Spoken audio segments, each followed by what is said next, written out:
Hi everybody! Welcome! I'm your host, Binary Mouse, and we have another truly fantastic story to share with you. Our special guest storyteller will carry us beyond the edge of our imaginations into a digital fantasy land built especially for you.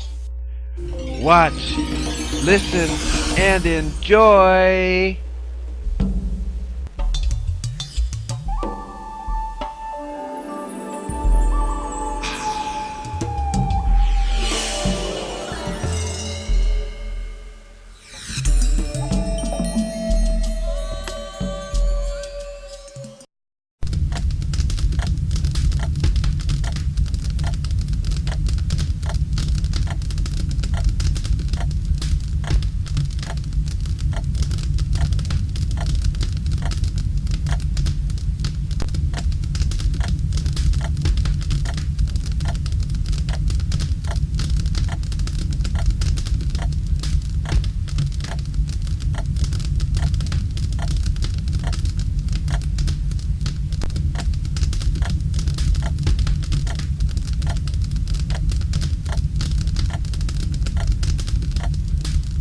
Do you know that flowers, as well as people, live in families? Come into the garden and I will show you how. Here is a red rose. The beautiful bright-colored petals are the walls of the house, built in a circle, you see. Next come the yellow stamens, standing also in a circle. These are the father of the household. Perhaps you would say the fathers. There are so many. They stand round the mother who lives in the very middle as if they were put there to protect and take care of her, and she is the straight little pistol standing in the midst of all. The children are seeds put away for the present in a green cradle at their mother's feet, where they will sleep and grow as babies should, until by and by they will all have opportunities to come out and build for themselves fine rose-colored houses like that of their parents. It is in this way that most of the flowers live. Some, it is true, quite differently. For the beautiful scarlet maple blossoms that open so early in the spring have the fathers on one tree and the mothers on another, and they can only make flying visits to each other when a high wind chooses to give them a ride. The goldenrod and asters and some of their cousins have yet another way of living, and it is of this I must tell you today. You know the roadside asters, purple and white, that bloom so plenteously all through the early autumn? Each flower is a circle of little rays, spreading on every side. But if you should pull it to pieces to look for a family like that of the rose, you would be sadly confused about it, for the aster's plan of living is very different from the rose's. Each purple or white ray is a little home in itself, and these are all inhabited by maiden ladies, living each one alone in the one delicately colored room of her house. But in the middle of the aster, you will find a dozen or more little families all packed away together. Each one has its own small yellow house. Each has the father, mother, and one child. They all live here together on the flat circle, which is called a disk. And round them are built the houses belonging to the maiden aunts who watch and protect the whole.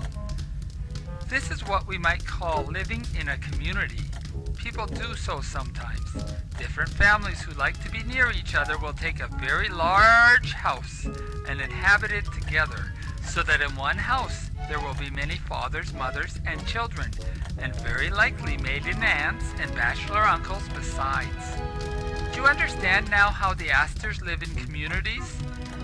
The goldenrod also lives in communities, but yet not exactly after the aster's plan, in smaller houses generally, and these of course contain fewer families. 4 or 5 of the maiden aunts live in yellow-walled rooms round the outside, and in the middle live fathers, mothers, and children, as they do in the asters. But here is the difference. If the goldenrod has smaller houses, it has more of them together upon one stem. I have never counted them, But you can now that they are in bloom, and tell me how many. And have you ever noticed how gracefully these great companies are arranged? For the goldenrods are like elm trees in their forms. Some grow in one single tall plume, bending over a little at the top. Some in a double or triple plume, so that the nodding heads may bend on each side.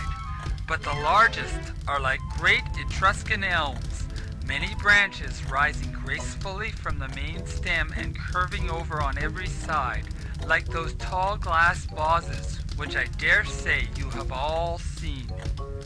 Do not forget when you are looking at these golden plumes that each one, as it tosses in the wind, is rocking its hundreds of little dwellings with the fathers, mothers, babies, and all.